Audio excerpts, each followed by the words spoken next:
Halo, salam sehat. Ya, kembali lagi di channel gua. Dan kali ini kita akan bahas ya kemenangan MU melawan Spurs. Ya, MU menang 3-2. Jadi ada beberapa fakta yang menarik yang kita bisa gali dari kemenangan ini. Ya, pertama, tambahan 3 poin ini membuat Manchester United untuk sementara waktu, sangat-sangat untuk sementara waktu naik ke posisi keempat ya, tapi posisinya sangat rawan karena kita tahu Arsenal yang digeser turun ke peringkat kelima, ada 4 pertandingan lebih dibandingkan Manchester United ya, jadi very likely Arsenal akan bisa kembali merebut posisi 4 ya, jadi belum aman kemenangan MU. Cuman di sisi lain kemenangan ini sangat-sangat penting. Kenapa? Karena melawan tim head to headnya mereka, yaitu Spurs ya. Jadi istilah keren ini six pointer, karena sebelum pertandingan ini Manchester United dan Spurs itu posisinya 1-2. Jadi peringkat ke 5 dan juga ke 7 ya, sebenarnya ke 7 ya. Cuman poinnya sama, 45 poin sama West Ham di peringkat ke 6. Jadi sangat dekat intinya, dan artinya atau tambahan 3 poin ini membuat MU menjauhi kejaran dari Spurs ya, walaupun tentunya masih ada West Ham yang punya 1 pertandingan sisa, dan juga tadi Arsenal ada 4 pertandingan sisa, lebih banyak lagi.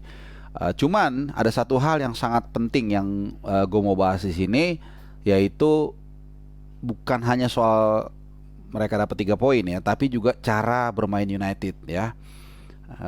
Kalau lu lihat di pertandingan lawan Spurs ini, Rangnick melakukan perubahan yang sangat-sangat fundamental. Ya, pertama, dia di luar Bruno Fernandes yang bukan menjelang pertandingan, tapi kemarin juga latihan udah nggak ikut dan sudah dikonfirmasi oleh Rangnick. Ada total 5 pergantian pemain yang dilakukan di starting lineup dibandingkan lawan City. Ya, pertama di belakang dulu, di belakang ada 2. Ya, Maguire kembali ditampilkan berduet kali ini dengan Varane, sebelumnya dengan Lindelof. Jadi Lindelof di drop. Kemudian di kanan Wan-Bissaka di drop, diganti Dalot. Kemudian di tengah lawan City itu United duetin Fred sama McTominay. Sekarang McTominay-nya nggak ada, diduetin sama Matic ya, Matic. Kemudian jadi udah ada 3 pergantian di depan, jadi 4-2-3-1. Di 3 itu Elanga diganti sama Rashford, kemudian Bruno Fernandes yang tadi cedera atau sakit ya, walaupun sakit ringan atau cedera ringan lah ya, jadi sakit ringan, mungkin demam atau apa kita nggak tahu, digantikan Ronaldo. Dan Ronaldo ditaruh sebagai target man, dan itu jalan banget ya, bukan hanya soal 3 gol yang diciptakan, tapi berapa kali dia melakukan melakukan kerja sama tim yang menurut gua sangat positif ya. Terutama ada satu momen di nih gua sempat di menit ke 55 ya. Ini gue catat lumayan detail. Itu dia melakukan MU bangun serangan balik, dan ya, Ronaldo di situ berperan sebagai pemantul. Sayang memang serangan baliknya nggak jadi gol, meskipun akhirnya Ronaldo bisa menciptakan hat-trick di menit ke 81 ya. Jadi 2 gol di babak yang pertama. Nah, itu satu. Jadi perubahan susunan pemain yang dibuat oleh Rangnick memang sangat berfungsi dengan baik ya. Terutama di kanan, Dalot ini juga walaupun memang bukan harus kerja keras ya. Sebenarnya yang diincar sama Conte itu kirinya MU, si Teles ya. Berapa kali memang serangan banyak dari situ, dan kebetulan ada Kulusevski ya. Son kalau lu lihat nggak terlalu banyak bergerak di daerahnya Dalot. Jadi memang sejak awal pun Dalot sebenarnya jadi pilihan utamanya si Rangnick kalau kita lihat. Tapi memang Wan-Bissaka ada kalanya juga dikasih kesempatan, ya mungkin udah lebih kepada menjaga keseimbangan. Tapi kelihatannya memang Dalot semakin meneguhkan bahwa dialah pilihan utama di kanan dari United. Nah, kemudian di gelandang bertahan, 2 gelandang bertahan ini kembali ya, kuncinya adalah Fred. Fred menjadi pilihan utama, duetnya yang atau partnernya yang kadang-kadang berubah, McTominay atau Matic ya. Kemudian Rashford dicoba, sempat juga kemudian ditarik keluar, kayaknya agak cedera ringan ya, kita nggak tahu. Dan kembali lagi, ternyata Ronaldo bisa membuktikan kapasitasnya sebagai jadi dia bisa membuktikan dia bukan sebagai part of the problem tapi part of the solution. Gua ngerti ini baru satu pertandingan, tapi di pertandingan ini dia memang benar-benar termotivasi, kelihatan banget menunjukkan bahwa dia masih mampu berkontribusi sangat baik, sangat bagus buat Manchester United.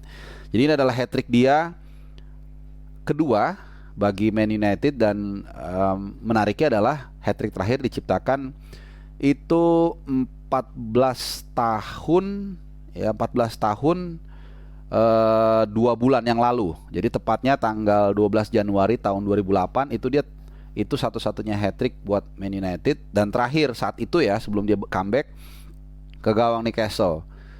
Ya. Jadi dia susunan pemainnya itu gue lupa ya, mungkin masih ada Van der Sar kalau nggak salah, ada Ryan Giggs. Jadi masih di old Man United lah. Dan setelah dia pindah, setahun kemudian dia pindah ke Madrid, dan pemain-pemain inti United udah pada pindah kemana, udah pada pensiun juga. Tapi Ronaldo masih ada, masih main pindah ke Madrid, pindah ke Juventus, kembali lagi ke Old Trafford dan mencetak gol setelah 14 tahun 2 bulan. Jadi sangat luar biasa. Tepat 14 tahun 2 bulan ya, karena 12 Januari 2008 ke 12 Maret 2022. Jadi ini luar biasa, di usia 37 tahun dia masih tampil sangat brilian.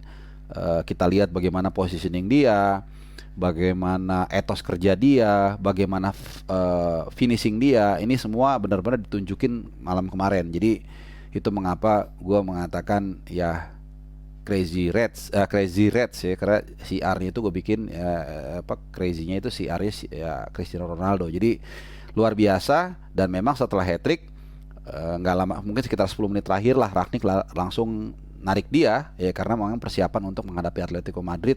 Ini selang 3 hari ya, 4-5 ya, selang 3 hari. Jadi perlu momentum yang terjadi di Ronaldo ini, di diri Ronaldo harus dijaga melawan Atletico Madrid nanti di partai yang sangat penting. Nah, itu yang pertama. Yang kedua, nah ini yang lebih penting sebenarnya, lebih fundamental dari fundamental.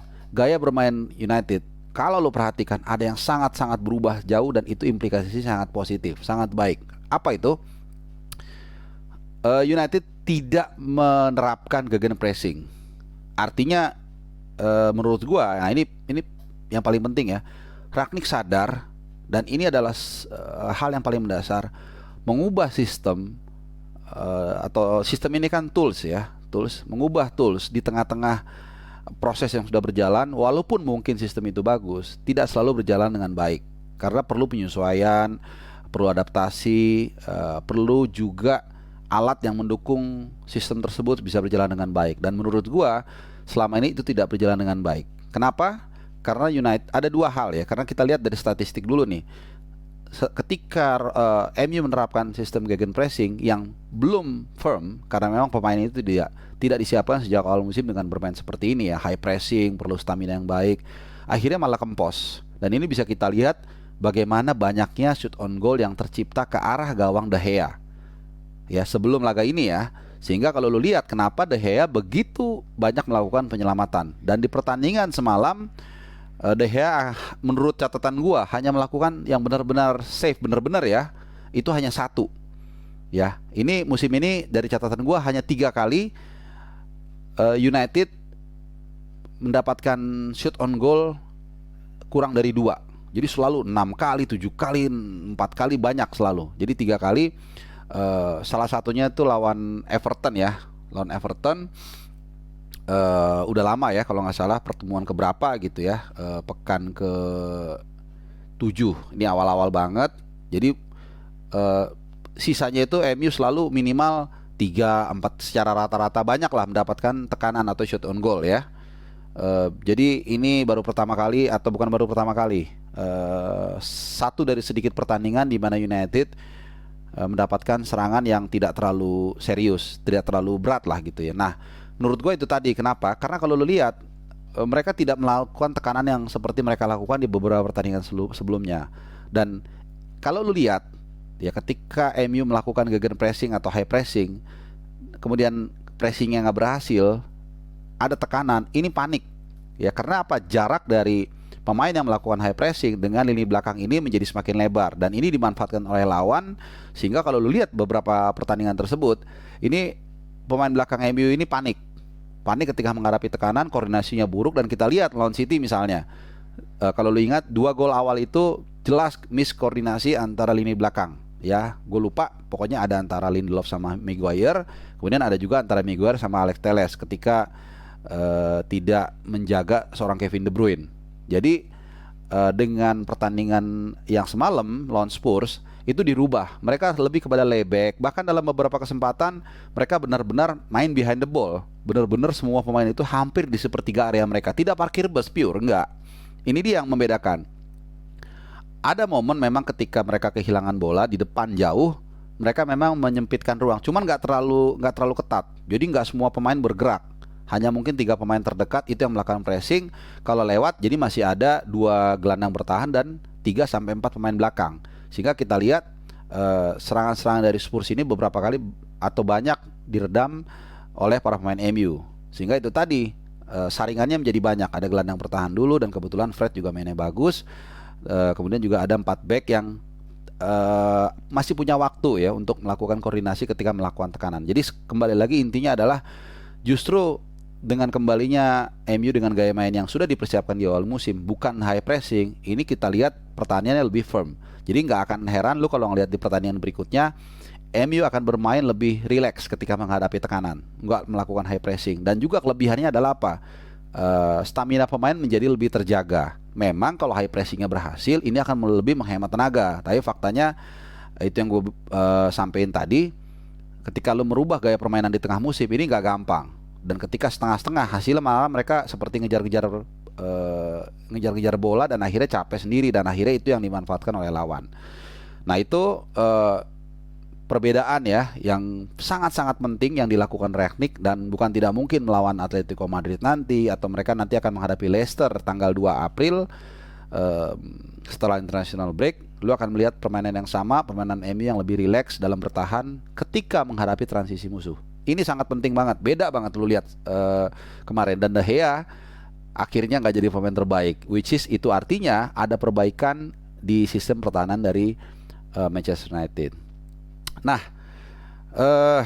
yang pasti itu aja, itu dulu permainan pemaparan gua terkait kemenangan MU dan Spurs. Ini kemenangan yang sangat penting, walaupun tentu untuk masuk 4 besar ini masih ada ancaman dari 2-3 tim ya, dari Arsenal, dari West Ham, dan juga dari Spurs ya, karena 3 tim ini memiliki pertandingan lebih yang berbeda-beda dibandingkan Manchester United. Meskipun grafik Man United kalau kita lihat di pertandingan kemarin, kalau mereka bisa bermain dengan gaya itu, dengan pemain yang ada, ini bakal bukan tidak mungkin akan seru persaingan di posisi 4 ya. Kalau kita setuju mungkin 1, 2, 3 udah milik City, Liverpool sama Chelsea.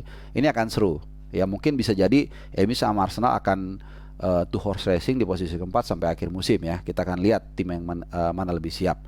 Dan juga ini masih ada tergantung MU, kalau dia lolos terus di Liga Champions, ya kita nggak tahu apakah mungkin konsentrasinya terbelah atau tidak. Yang jelas Rangnick menurut gue sudah menemukan satu formula yang pas untuk sistem bertahan ya. Oke, itu aja. Selamat buat MU. Kita akan jumpa lagi di video-video berikutnya. Salam sehat ya. Thank you udah nonton. Ciao.